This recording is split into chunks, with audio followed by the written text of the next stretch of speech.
الفيلم ماشي غير على الديناصورات. هاد الفيلم كيبين بلي اخطر وحش في هاد العالم ممكن يكون الانسان ملي كيطمع بزاف. هنايا غادي نقول لك بانني كندير 3 الفيديوهات في السيمانه، ماشي اللي هي حاجه سهله، ولكن انا كنحتاج منك حاجه بسيطه، هي دير معك واحد الابوني وشكرا. في البدايه ديال الفيلم كنراجعوا ل 17 عام لجزيره سريه ومعزوله عن العالم كامل سميتها إيلي، فين شركه اجنبيه كانت كدير واحد المختبر خطير تحت الارض بعيد عن عيني الناس. تما العلماء ما كانوش غير كيدرسوا الديناصورات، لا كانوا كيلعبوا بالنار، كيديروا تجارب بيولوجية مجنونة باش يصاوبوا وحوش جديدة، مخلوقات متحولة ماشي طبيعية، خلطة من انواع كتيرة، والهدف ديالهم هما يصنعوا اقوى كائن حي عرفته الارض. في واحد النهار العالم ويليامز دخل واحد الاحتجاز ديال اخطر تجربة داروها. ريكس وحش ضخم ومشوه، عنده راس مرعب، اسنان كبيرة بحال السكاكين، مخالب يقدروا يقطعوا الحديد. ويليامز كان غير كياكل الشوكولات، ولكن الغلاف ديال الشوكولات غادي يشفطوا الباب الالكتروني، وهذا الغلط الصغير دار كارثه كبيره. النظام تعطل، الانذارات شعلوا، بيبان تسدوا، الضوء الاحمر. ويليامز بدا كيجري مذعور، كيزيد يضرب في الباب باش يخرج، ولكن الوحش فاق، خرج من الظلمات ببطء، كيزمجر بطريقه كتبرد الماء في الركابي. من بعد هاجم عليه بسرعه. ويليامز ما لقى حتى الوقت باش يغوت، وشدو هو يقطعو قبل ما ياكلو حي. من تما تسدات الجزيره وتنسات. دازو سنين، ومن بعد ما الديناصورات رجعت للعالم، البشر ولفوا الوجود ديالهم، ولكن مع الوقت بزاف منهم بداو كيموتوا حيتاش المناخ ديال الارض مبقاش مناسب ليهم، وبقاو غير في المناطق الاستوائيه القاصحه والقرب خط الاستواء فين الدخول ممنوع. هنا فين كيبان مارتن كريف، واحد راجل اعمال خدام في واحد الشركه ديال الادويه كبيره، غيوصل لهاد الجزيره ويجيب منها عينات دي ان من اخطر 3 المخلوقات، موساسوريس، تينياريسو وكارتابيسو، باش يصاوب الدواء غادي يجيب به ثروه كبيره، وغادي يبيعو غير الاغنياء. باش يدير هاد المهمه جاب زوري، مقاتله سابقه وخبيره في مهارات الانتحاريه. كانت في الاول ما موافقاش لهاد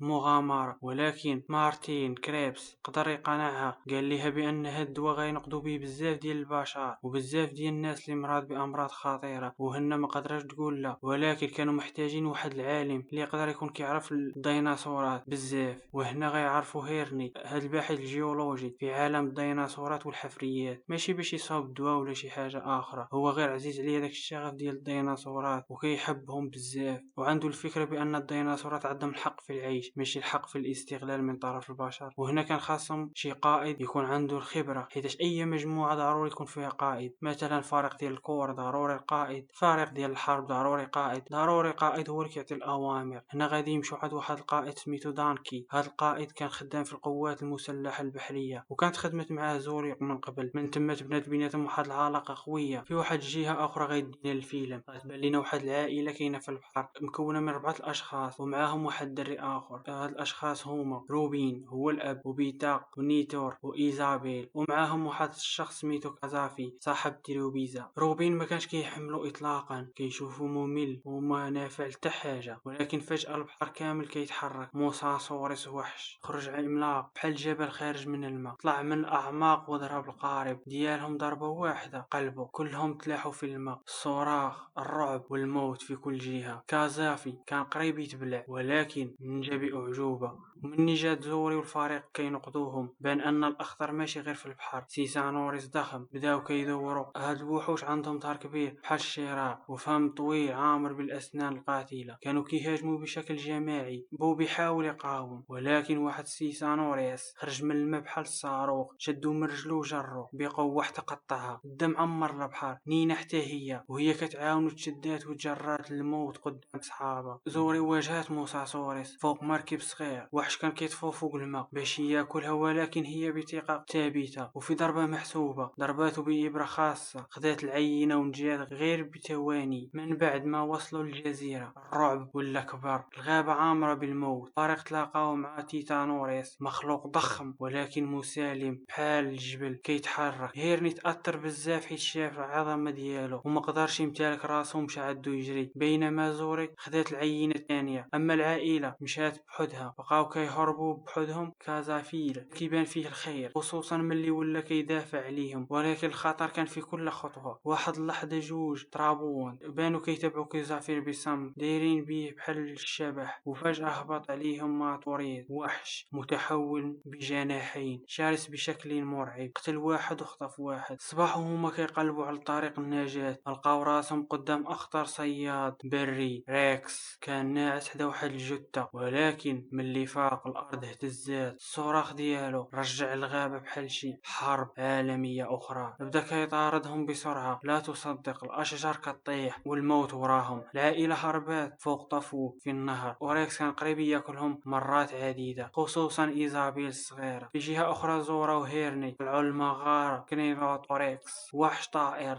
عملاق. من خداو العينة من البيضة رجعت الام وغضبانة، هبطت عليهم من السماء بحال شي طيارة حربية بمنقارها الحاد وجناحاتها الكبيرة. الكالتر تشد بلا حي، بينما زوري وهيرني هربوا بصعوبة. هيرني طاح من الجبل ولكن عاش في الأخير. وفي النهاية الحقيقة المرعبة كتخرج. ريكس اللي كان في البداية التجربة ما ماتش، الوحش الأسطوري رجع أكبر وأشرس وأخطر من أي حاجة. خرج من الظلمات ودمر الطيارة بوحشية، قتل جميع من كان فيها. هاد الطيارة هي اللي كان غيهرب فيها الفريق. ومن بعد كريفس تحاول يهرب، ولكن الوحش وقفه وقلب السيارة ديالو وخرجوا منها وكلاه قدام الجميع. عقاب كان الطموح ديالو. دانكي دار أعظم تضحية، قلور باش يعطل الوحش ويعطي الآخرين وقت يهربوا. زوري ما قبلاش تخليه ورجعت تنقضه في آخر لحظة. وفي الأخير ملي طلعت الشمس من بعد كل الدم والموت والرعب، زوري وهيرني قرروا ما يخلوش طمع ينتصر، وقرروا الدواء ما يخلوش غير الأغنياء بل العالم كامل، الفقراء، الكل شي ياخذ هاد الدواء ويستافد منه.